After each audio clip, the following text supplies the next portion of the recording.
Hey everyone, this is Brian here for the AW crew on Facebook and all around the globe, brought to you by my own F Studios, my home studio away from home.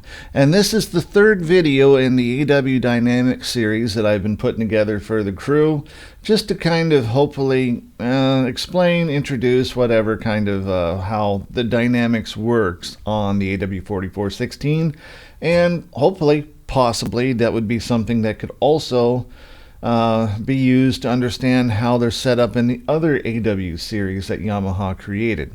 Now this video, this is going to be number 3, like I said, and it's going to be about the Compander. And the Compander is basically exactly like what it sounds like. It's a combo processor of a compressor and an expander. And if you watched the other videos that I've made so far, the first video where I was talking about compression on the AW4416, you might remember that I had said I was a bit disappointed when I found out when I first got this machine that Yamaha didn't design it to be able to stack different processors all on top of one another on one single channel.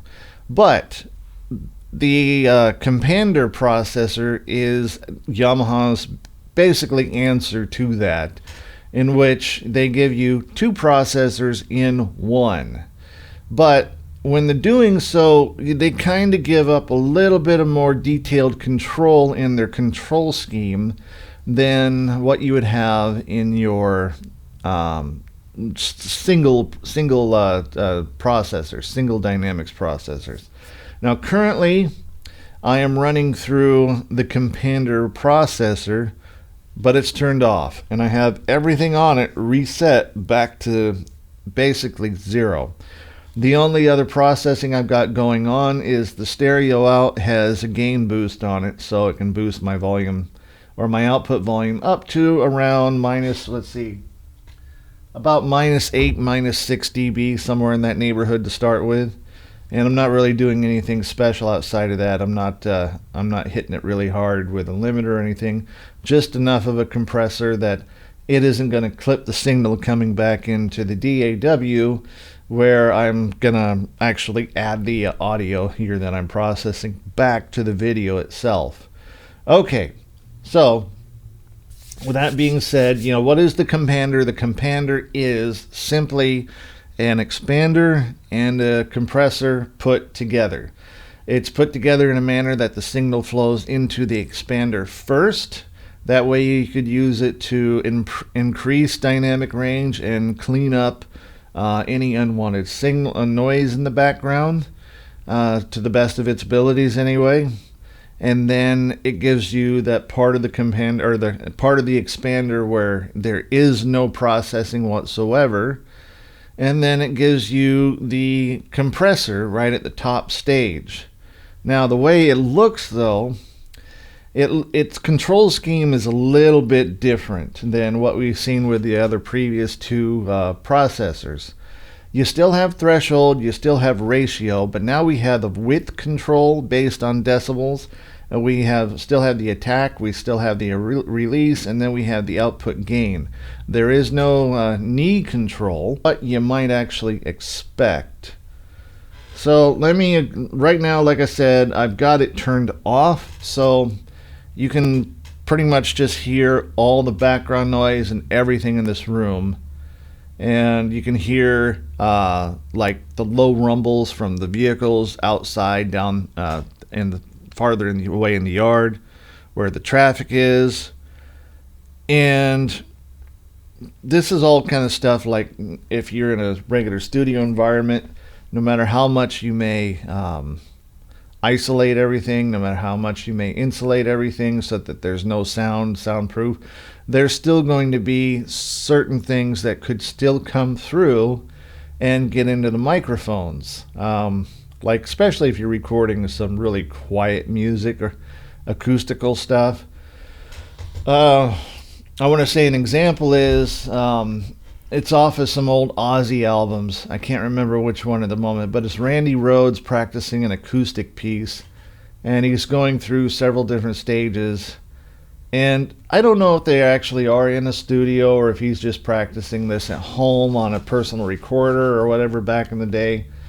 But I do remember when certain things happen, he stops and starts. There's like a cut in, you know, a punch in, things like that.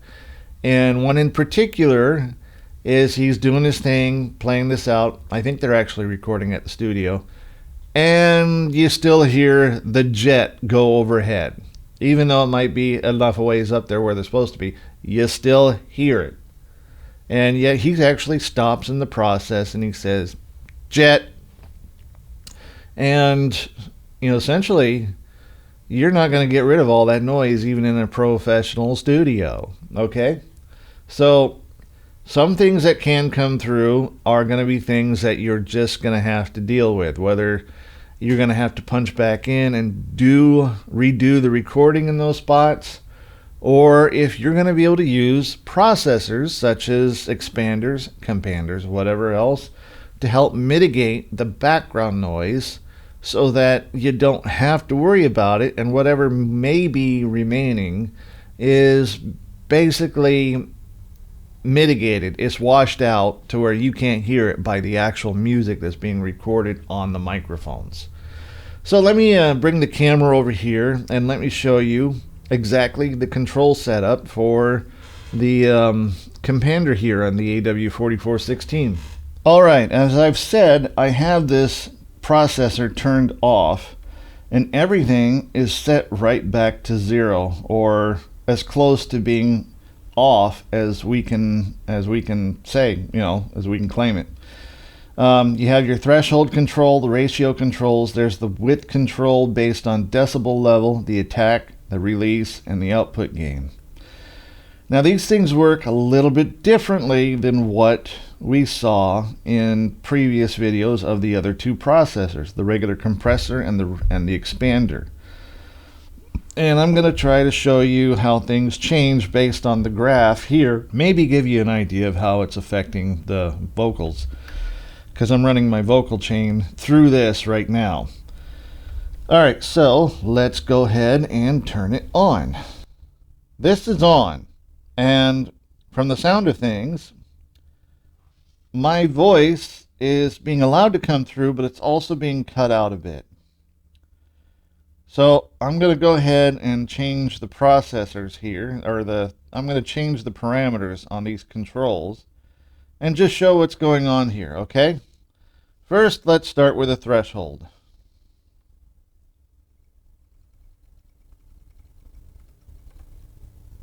Now, as you can see, this spot here, we have this what looks like a hard limiter right up top.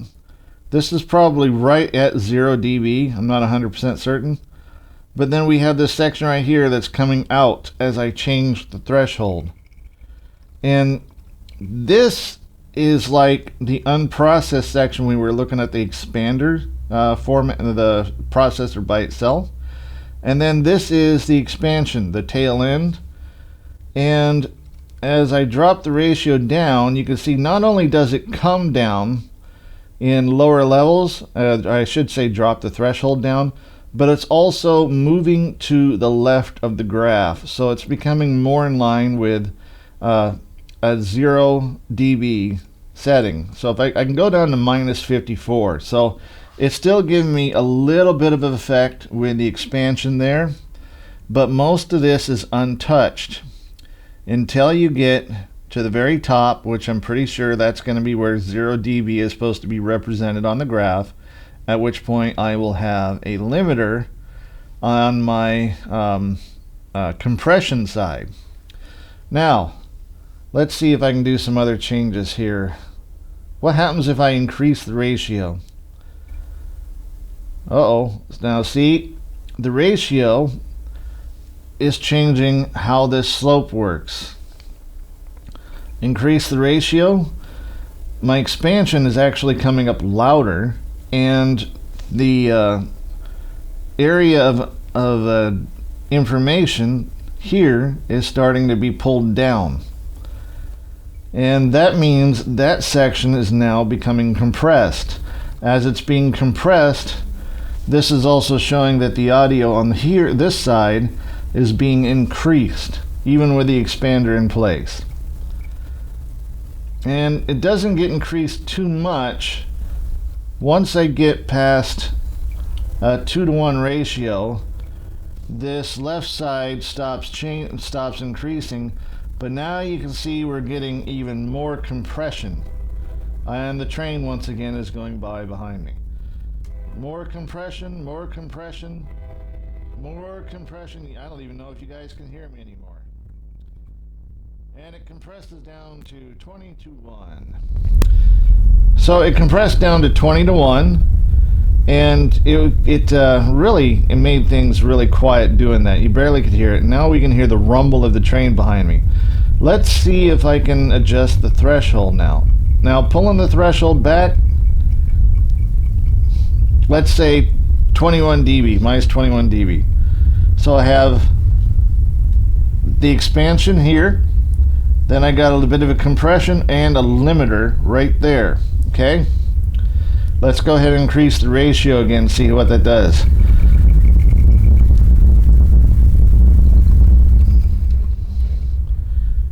Now see, as I increase the ratio, the bottom end gets louder. The bottom section of the audio here, right here.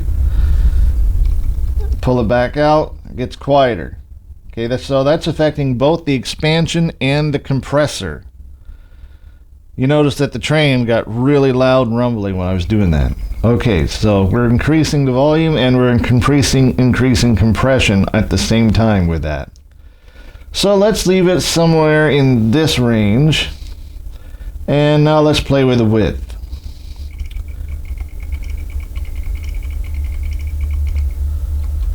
Now, what the width is doing here,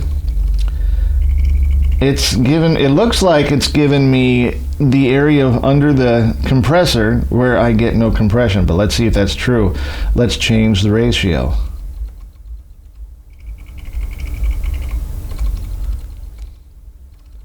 Yeah, that looks like that's true. It's the area unaffected by the processor, or the compression processor, or the expander processor. So you know how on a regular expander you had the portion here, which would be what expands, gives you the greater dynamic range, and then at that little knee you'd have this section, which would give you just unprocessed audio, and then up here this is your compressor. And if we go full tilt, now we got 20 to 1 compression, or 20 to 1 in the ratio. And let's see, we can increase this. Well, this brings it down again for the width, and now we can increase this way out to where essentially there's no expansion whatsoever. The width goes all the way out to 90 decibels. So I have basically no expansion on this at all. I've just got increased audio output from the compressor. Let's turn the ratio down, and you can see the volume drops down. There's no extra compression, just the limiter that's on the very top at 0 dB. And so what you do, if you get a situation like this, it's too loud, now here's the output gain. The output gain on this guy works differently than the other two processors. Instead of boosting the signal, you can only get this thing to decrease the signal.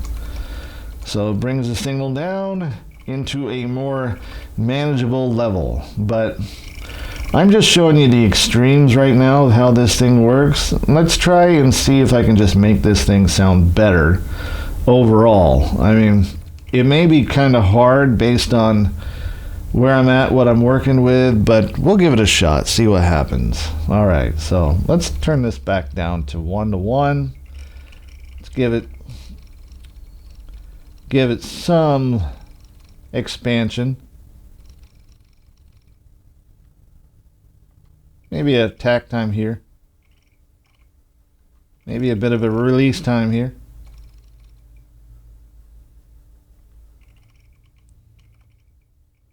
Now, how does that sound? I think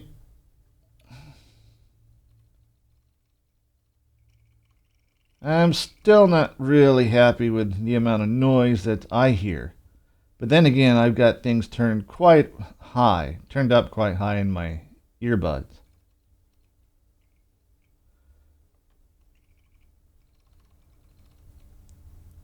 That's increased the noise because we were increasing the threshold, which you can see is bringing out the portion of the audio that's not expanded, which is, so we're increasing. We're supposed to be, like I said, with the expansion portion, increasing dynamic range, but as you can see how it's affecting things here, it's actually pushing the audio, the part of the expansion, back farther, so we get more audio through it, louder. See, let's go ahead and turn this back off again.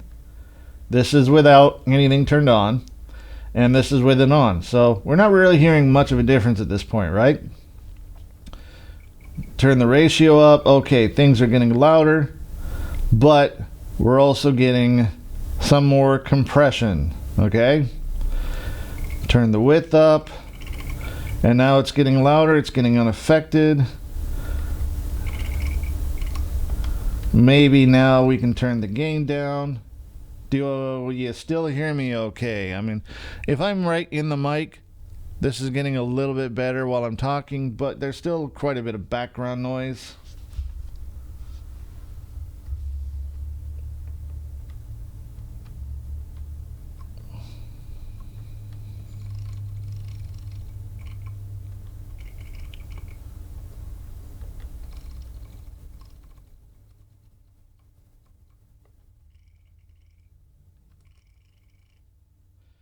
What is it like now? Well, it's way too quiet.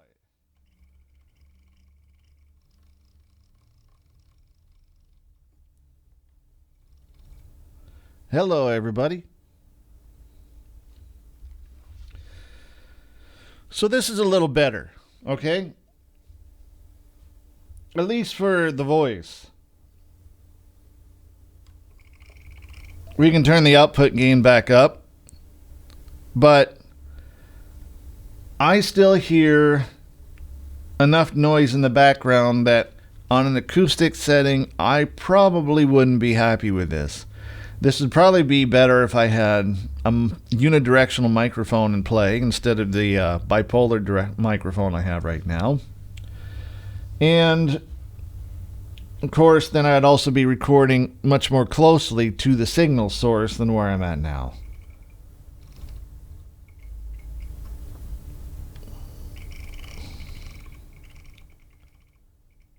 See, now the threshold coming up, it's getting quieter. That's not too bad. And then I can compress it some more like this. And there we are. That's got some decent compression, and it's gotten rid of a lot more of the background noise. And yet you can still hear me okay. I'm still coming through at a pretty good volume. And I can boost, well, let's see. I can increase or decrease the release time.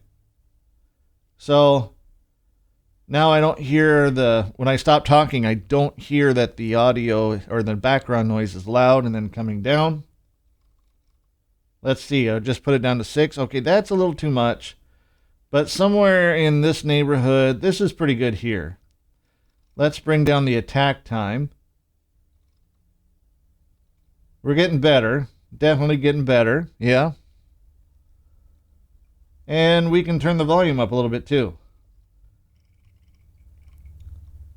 So where are we at now? Does this sound okay? This is probably as good as I'm going to get it with this setup that I'm currently using. And I'm just using like I said, a ribbon microphone, a bidirectional ribbon mic that's about, I don't know, maybe a foot away from my face, maybe less than that. And I'm in a room where I've got some heavy curtains that are closed. They help reduce a lot of the noise that comes in out of the outside. But as you can hear, we're still picking up the sound of the chair that I'm sitting in squeaking. And there's still some low rumbling ambience from some of the vehicles that pass by outside. But this is a very workable setup, just like this, for music production. Because if I were doing other things with music, I would have, well, the other audio from the music going on, so it's going to mask any kind of noise that's in the background. I also have other channels where I can put in other processing to help get rid of what's left of the background noise. I can also do any other kind of editing, post audio production, whatever. And so I could really still clean this up. This is a very usable and workable sound. And simply because of just speaking to you guys just like this, I'm not pushing a hell of a lot of audio or a lot of signal into the microphone. In fact, the gain right now is turned up pretty damn high because of how quietly I'm speaking to everybody. And I'm just talking kind of in a normal voice, like I said, about a foot away from the microphone. So it's really sensitive to what it's picking up all around the rest of this place. In a normal situation where you could be up much closer to the microphone, then you would not have to worry about all that, because I'm speaking very softly right now and I still sound quite loud. So yeah, if I was to actually be that close to the microphone, I can turn the gain down, and that would help eliminate even more of the background ambience. And this processor here could do even more for your mixes. So I've gotten the mix of my vocal here to be as good as this within just a few minutes of playing around with the settings here. And my threshold setting is right at 0 dB. I'm running a ratio of 10:1. My width is only 1 dB. So I'm not really given a lot of space for the unprocessed audio. Takt time to have everything activated is only 10 milliseconds with a release time of 29 milliseconds. That helps close everything back up to keep it relatively clean. But as said before, you can still hear some of the ambient noise from outside behind me, the cars and whatnot. And my output gain is minus 1 dB. Like I said earlier, the output gain on the Compander, it works opposite of how the other two processors work.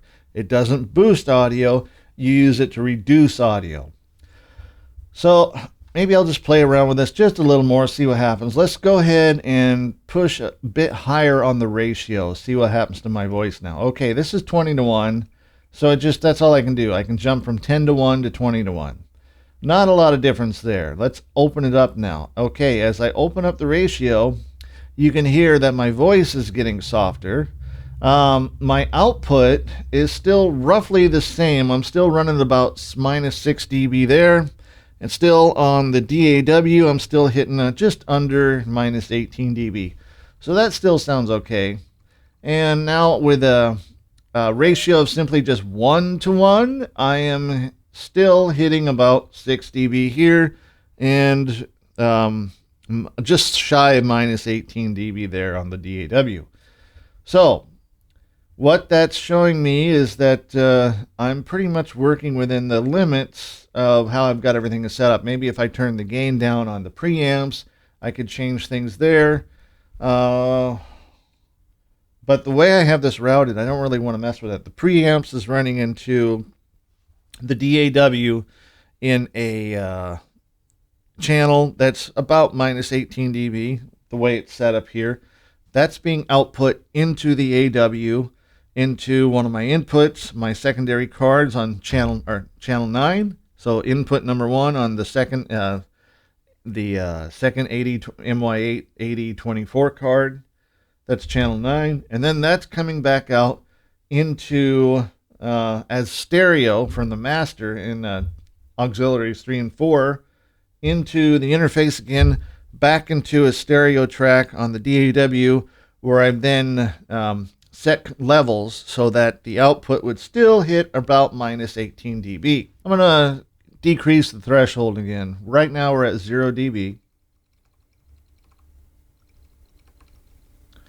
So that's opening up the spot where I have a lot of, I'm at minus 32 dB at the moment. I have a lot of area where I don't really have much compression, so it's unprocessed audio. And like I said, the ratio at the moment is just 1:1. So we're going to increase the width now. And that's going to increase the area of unprocessed audio from the expander portion. It's pushing the expander way down.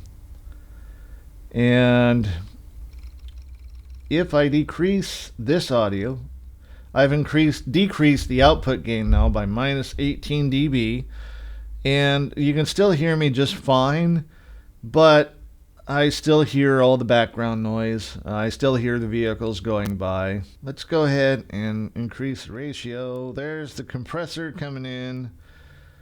And that really does a lot. I mean, just 1.1 to 1 it's really quickly reducing how much my voice can come through with the background noise still being there. In fact, it's really reducing my voice to be more in line with what the background noise is. So let's leave it at 1.5 to 1, which is where this is. And I'm going to increase the threshold from minus 32 dB and just see what happens.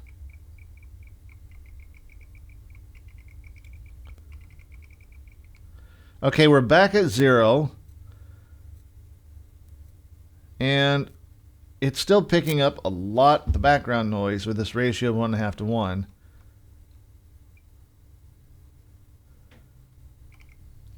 So let's decrease the width again.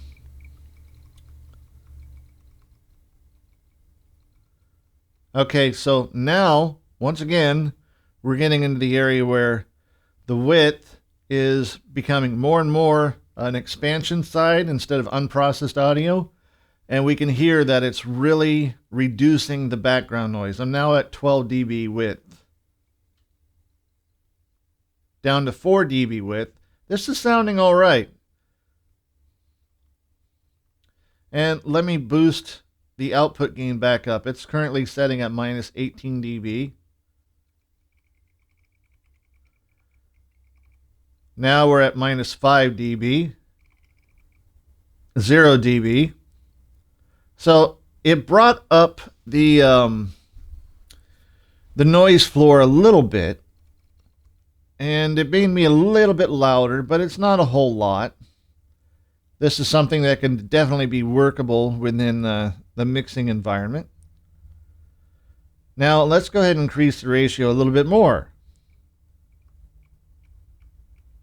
The ratio is now affecting compression more. I'm at 5 to 1. My voice doesn't really seem to have changed in volume. And I can turn the output gain up even more. And it's okay. I still hear a little bit of the background noise. Let's go back down to the ratio of 1.5. How is this? That's showing me that my actual vocal is coming through around minus 12 dB on channel 9, give or take, depending on the transients that are coming through and how the attack and release are working. And my width at the moment is only 4 dB, so I'm only allowing 4 decibels. I think that's what it means of unprocessed audio to come through. Possibly with the ratio set at 1.5, that could be where the compression starts. Let's take a bigger look at that. I'm going to open up the width even more and just explain this to you guys. Okay, so now I got the width set at 31 dB. So what we see is we have the expander portion coming up, then we have a knee coming over, and then we have another knee where we're pretty much flattening out there.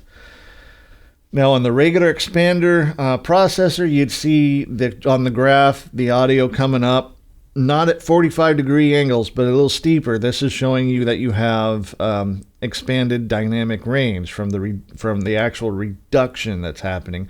And that first knee there, well, the only knee that would be on the actual expander program would be the unprocessed audio. Everything would be going through there. But let me find out by, again, using the ratio control if that's still the case.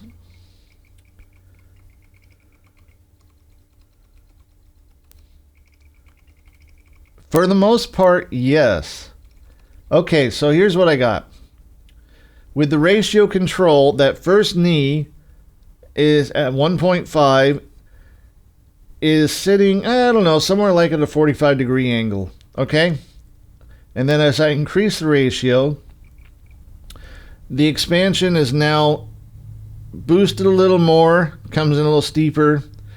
The first knee between that and the top limiter is pretty still kind of within that 45-degree angle, but it's kind of pushed up a little bit right at the corner. And then you have the limiter at the very top, which is sitting at the 20-to-1 ratio, so it's really hard compression working itself into a limiter as the audio comes out. Now, this is at a width of 31 decibels. If I decrease that width back to 1, what do we get? Well, this is all the way back to 1, and what it shows is that the expander portion now comes back out on the graph. So let me bring the camera back around and I will display this to you so you can hopefully see what's going on. Take this back out to 31 dB, back down to 1.5, and we'll be right there. So here's the setting I was telling you about. So this is the expander portion. This knee comes up. This is the unaffected audio. This is just going to be a 1-to-1 ratio here. And then the very top, that's your compression. Now let's go ahead and increase the ratio and I'll show you what happens.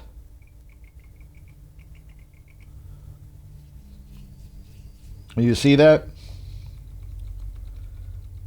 Decrease, increase. So what you have is you have your expander, which is not really changing too much. Then you have your compression, which is being affected right up in here, and you have this width here, which is your unprocessed audio. That's just your normal audio. If I increase this, or I'll put it back to 1, I should say, not increase it.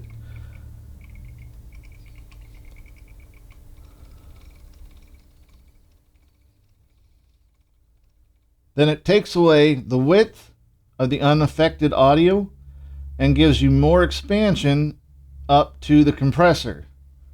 Let's turn up the width again.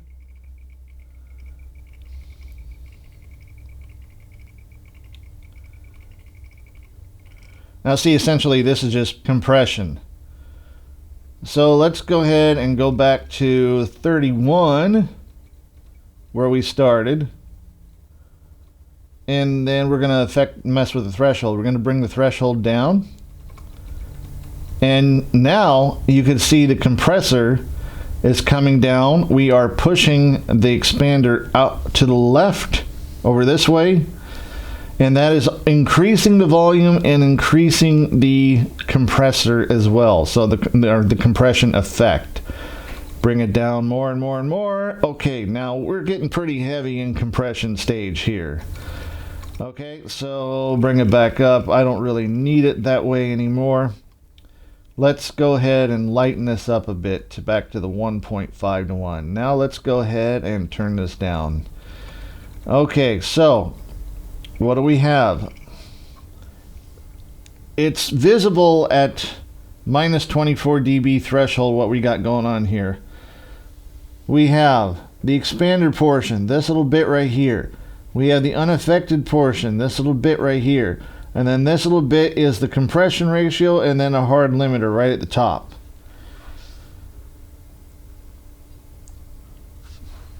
If I increase the compression at this point,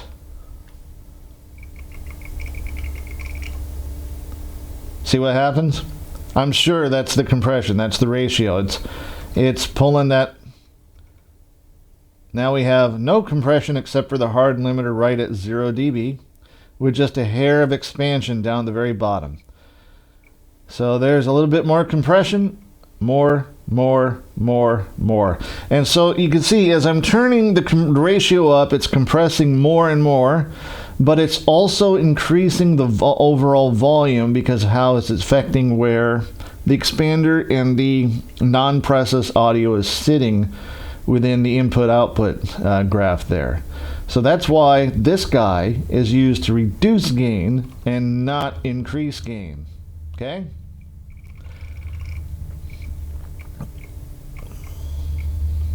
And yeah, see, you can still hear all that crap behind me, all that low rumble noise. So for me, I would think, because of how my current setup is, I want my threshold up pretty high, so I have a lot of expansion. My ratio, I don't need to have very much compression there at all.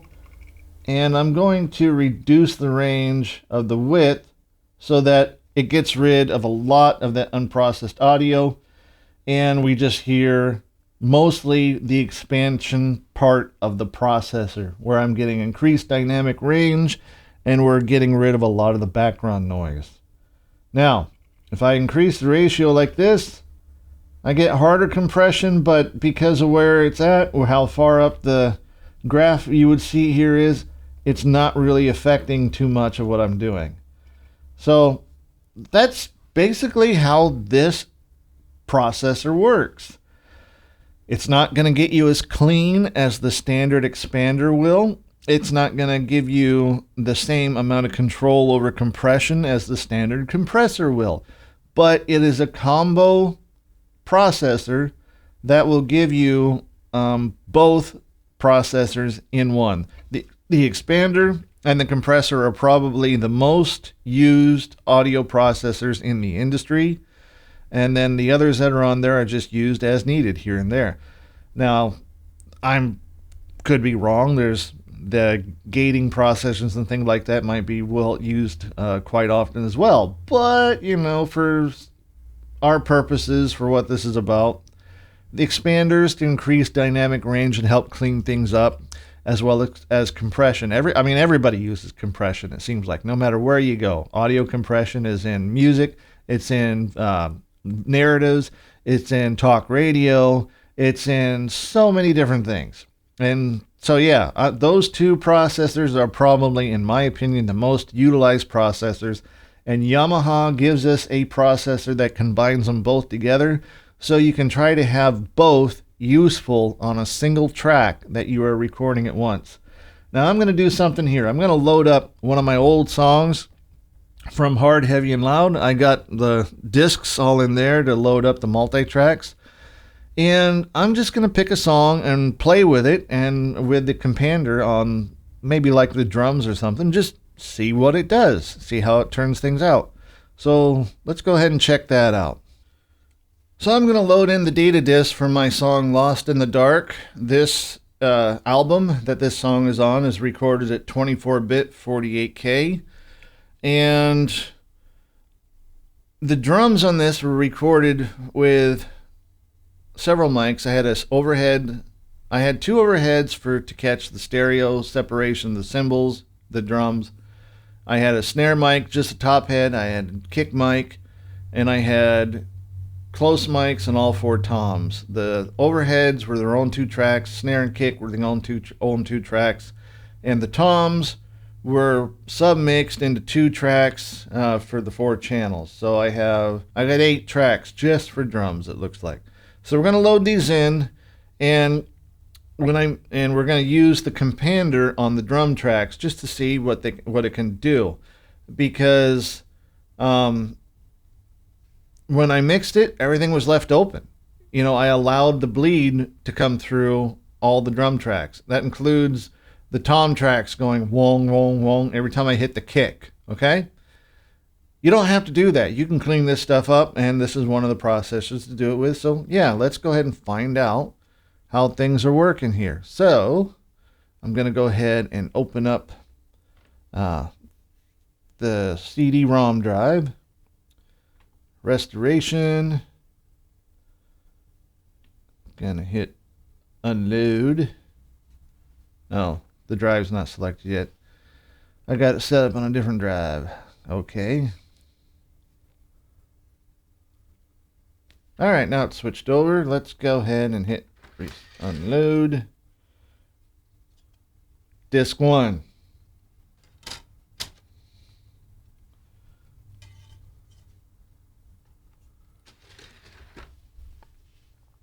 let it do its thing here. All right, Lost in the Dark. It is 24-bit, 48 kilohertz, and it is 1.15 gigabytes of data that needs to be reloaded onto the AW4416. And currently, the AW I have is still loaded up with the 64 gigabyte SanDisk Extreme CF card that we talked about in another video. So I'm going to execute this, and I'm going to let it do its thing. I'll be back in a little bit. You guys just take it easy there, and we'll get things started once this is all done again.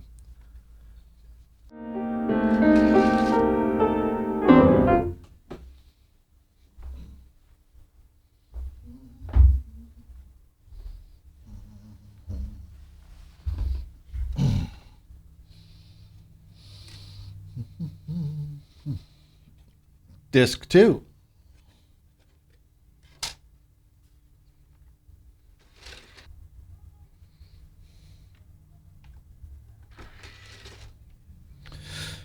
Okay, it appears the backup is done.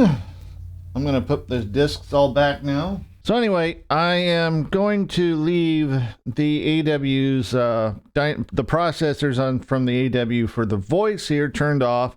I'm just recording directly into the DAW, and now I have this set up so where the song that I want to play around with this processor is coming strictly from the AW into my interface to the DAW. So again, I can later put these all together for the video section. So this song is Lost in the Dark from my first album that I put out called Hard, Heavy, and Loud. It's actually the second iteration of the album from the demos that were done back in the late 90s, early 2000s. And then I started in 2007 to re-record those things completely on the AW4416 as an experiment, essentially, just to kind of really learn the machine and get used to how it's working. And finished it up. So I'm going to use this as a demo to showcase what we may and may not be able to do with the Compander on the AW4416. So if you haven't heard this track, I don't know, do you want to hear it all? I'll play it all for you. This has been uploaded from the CDs, the data CDs, right onto this CF card. So go ahead and check it out here.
troubles just seem to go away. Others tell me that it's the ultimate rush, and it's worth risking death any day. To me, what I see is a whole other story. Your body functions, but your mind seems to be some other place. You talk, but nothing seems to make sense anymore. As your consciousness wanders between fiction and reality. And every time I see you inject your God into your veins, it drags me down 'cause I'm tired of seeing you die just to live each day. You're lost in the dark, so run for the light. Don't turn around, you just might lose your life. The killer lies in wait upon the needle's tip. You're tying up your veins, not choose to die or live. Lost in the dark, so run for the light. Don't turn around, you just might lose your life. The killer lies in wait upon the needle's tip. You're tying up your veins, not choose to die or live.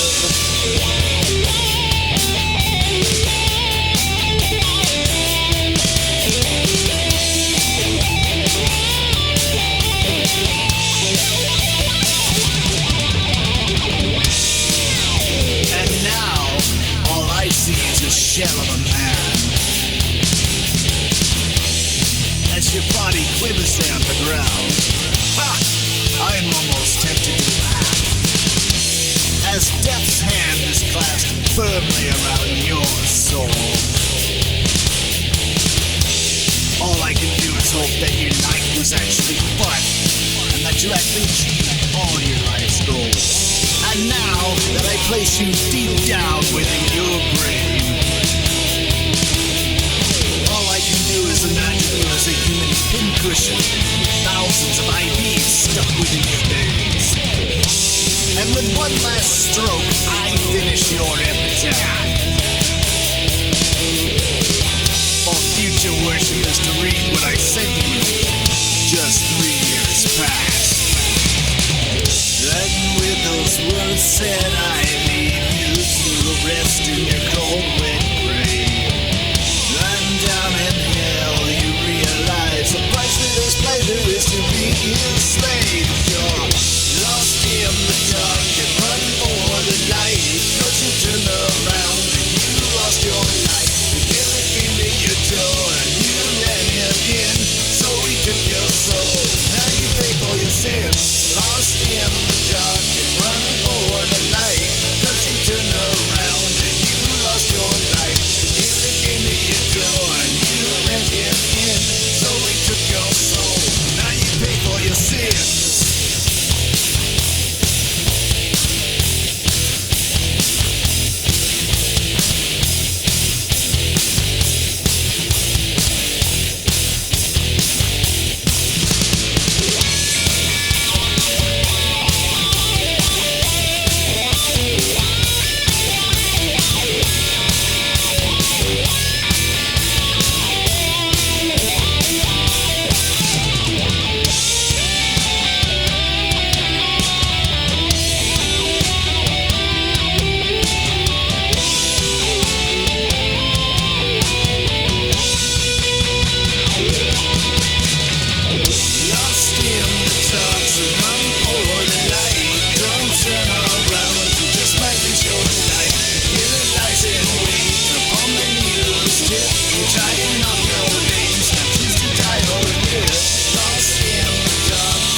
Okay, well, um,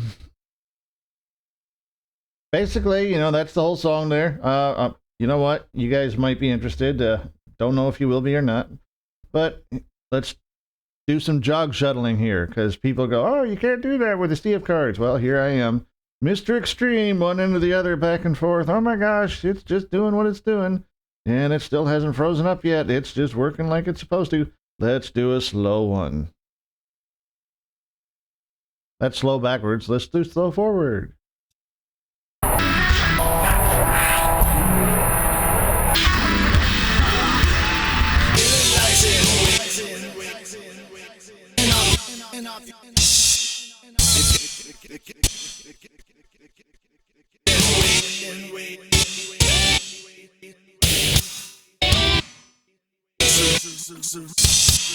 It works. Everything about it's working. So, the SanDisk Pro, the SanDisk Extreme Pro's 64 gigabyte card is a working card. For those who are using it who said they can't get it to work, we need to really start looking into really detailed differences. Maybe there's a difference in the controller in the card. Maybe it actually has to do with the hardware revisions of the AW4416. But I can attest that the SanDisk Pro the Extreme Pro is a fully functional CF card for the AW series for the machines that are able to use them. I want to just focus in on the drum tracks here. Okay, so there we go. Let's go ahead and solo out the drum tracks. The drum tracks are everything from 11 to 16. And then, of course, there's effects as well. We'll turn those on just for the hell with it.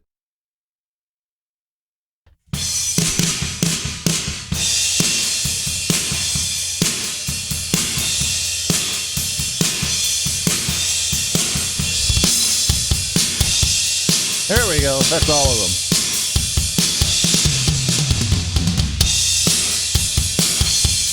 Go ahead and turn the reverb off. Dry tracks with nothing but EQ and some dynamics. All right, so let's go ahead and look.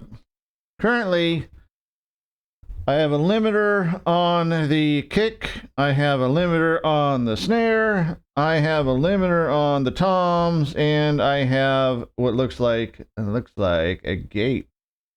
Yeah. No, it says it's expansion. On the cymbals. We'll see. Anyway, let's go ahead and turn all of those off and see what the drums sound like without any dynamics.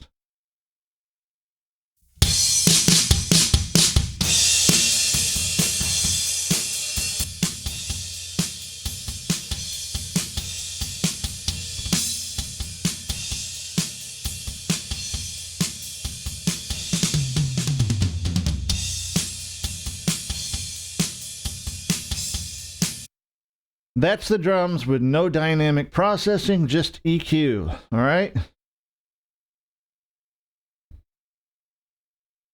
So, let's go ahead and hear it one more time.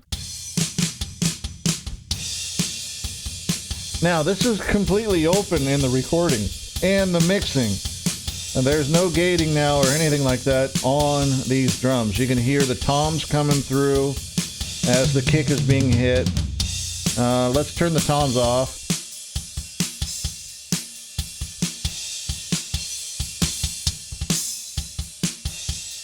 The kick and the snare and the overhead sound okay.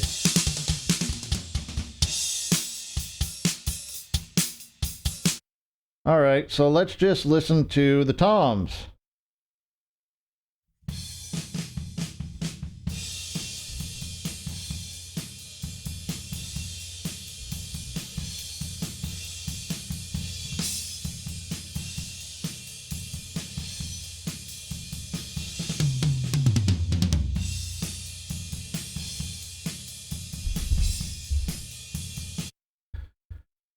I wonder how much I can clean up with the Compander. The toms had a limiter on them and, some compression, but originally I should say. But what can I do as far as cleaning up? What will the Compander do? So let's, for the sake of this, let's go ahead and hit recall on the mix scene and just listen to these.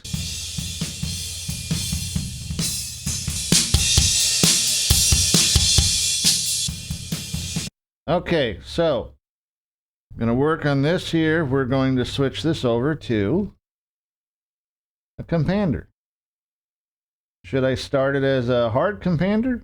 Yeah, well, let's go ahead and start it as a hard Compander. I'm going to go ahead and change these things. Threshold to 0, ratio 1 to 1. Width is going to be 1 dB. Attack, I'm going to set it up as 0. Release is going to be set all the way to 5 milliseconds.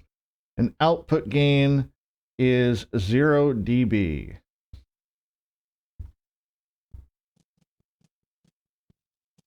Well, that sounds like shit. Barely audible.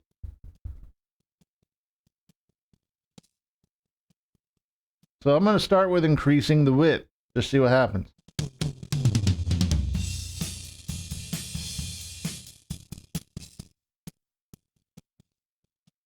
Well, I didn't like that.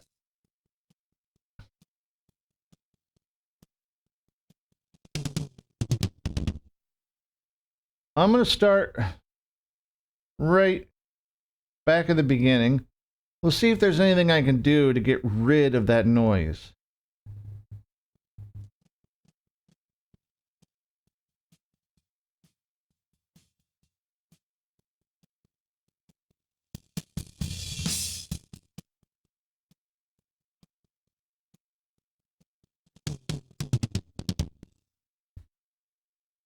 That sounds like it's just basically the way I have it recorded.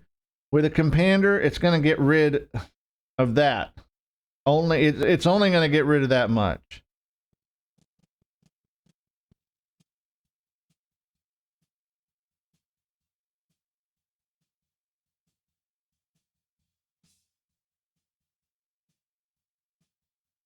Now, right now, I'm just increasing the attack time. The attack I pushed up to 44 milliseconds. That got rid of a lot of the noise. You can still hear just a little bit.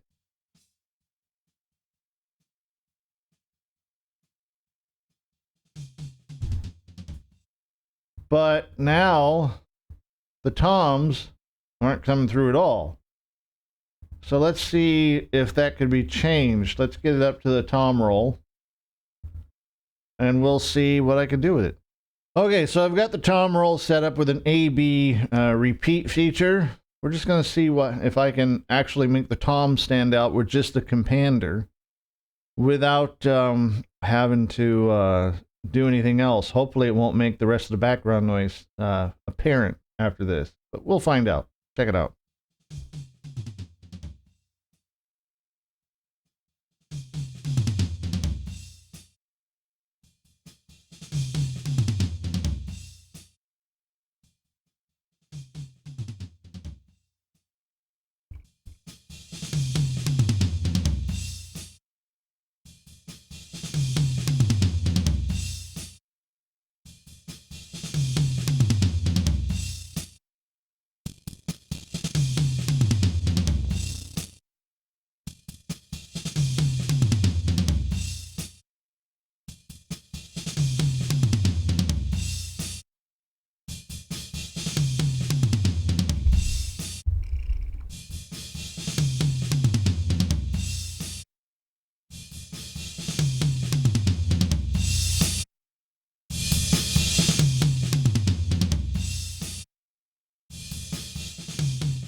Well, right now the threshold is at 0 dB, ratio is 20:1. I put a width of 13 decibels on it with an attack of 43 milliseconds, a release of 37 milliseconds. It's greatly reduced the amount of bleed that's coming through from the toms, but of course, it's not all gone. Let's put it back in with the rest of the drums and see what happens.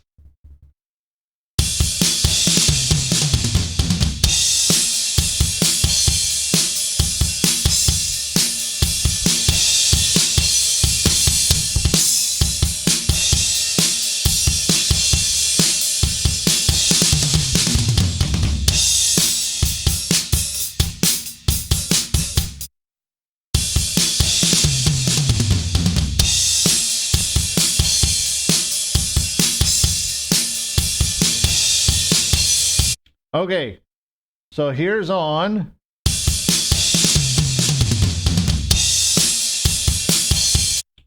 And this is with no Compander processing at all.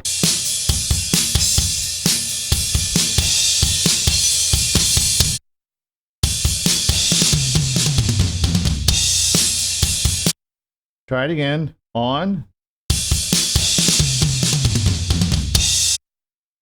And off.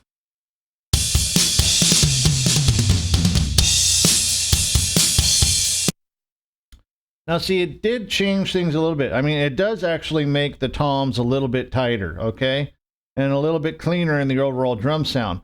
But as you could hear, when I have the Compander on, it changes how the drums, especially with the kick, sounds overall in comparison to when the compressor or the dynamics processor is turned off altogether.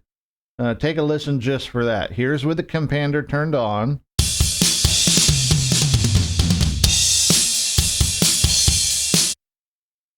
And here is with the Compander turned off.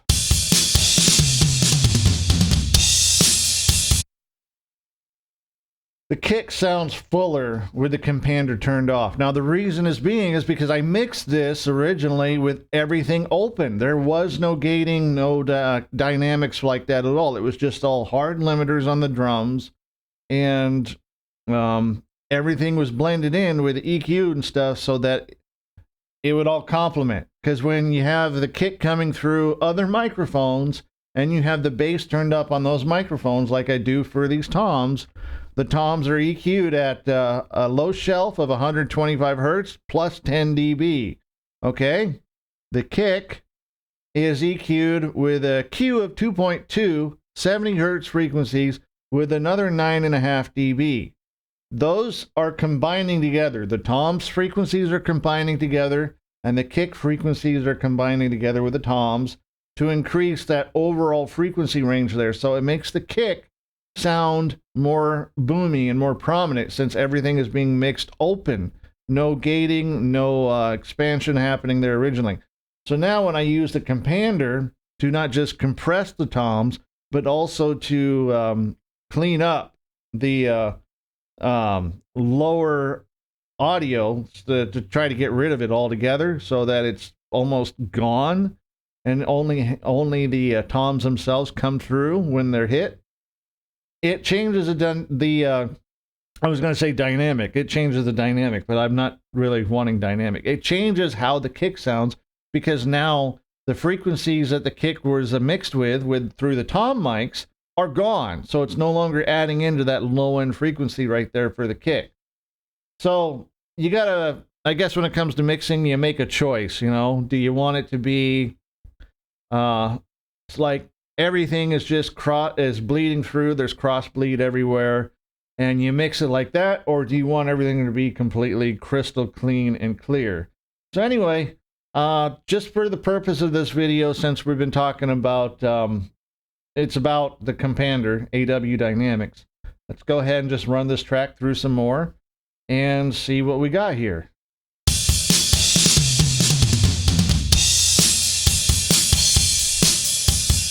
Now we're going to turn the Compander back on.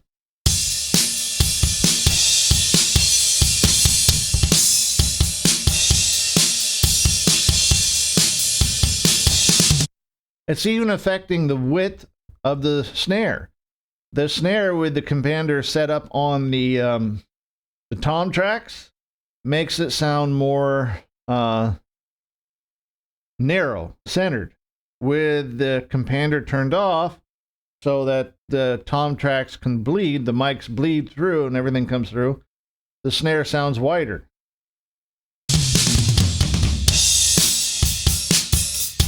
Compander on. Compander off. Compander on.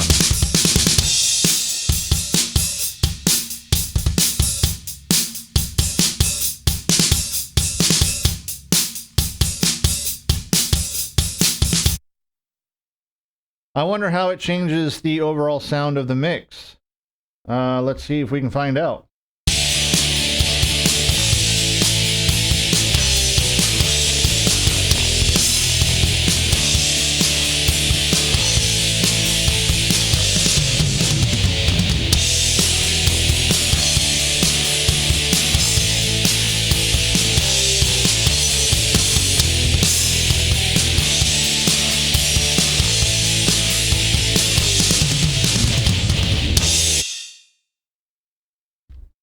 I don't know, because I mixed it originally how I did. It just seems a little narrower, a little shallower on the mix. Let's go ahead and showcase the original mix at that point.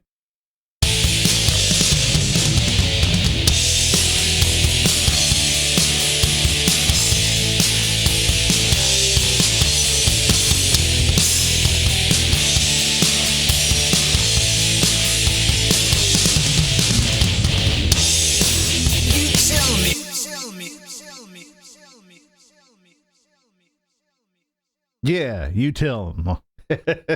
Anyway, hopefully this has made it a bit more understanding for you how the Compander works, what it does, what you can do with it, and how to best utilize it. I mean, I'm not going into huge details about this. I'm just giving you a little bit of information, but it's enough that it should be able to get you started, to be able to figure out things on your own from here on and find out what works best for you. So anyway, this is Brian for the AW crew coming from F Studios. I hope you've all enjoyed this video. You guys take it easy. We'll see you again with the next session. Out for now. Bye.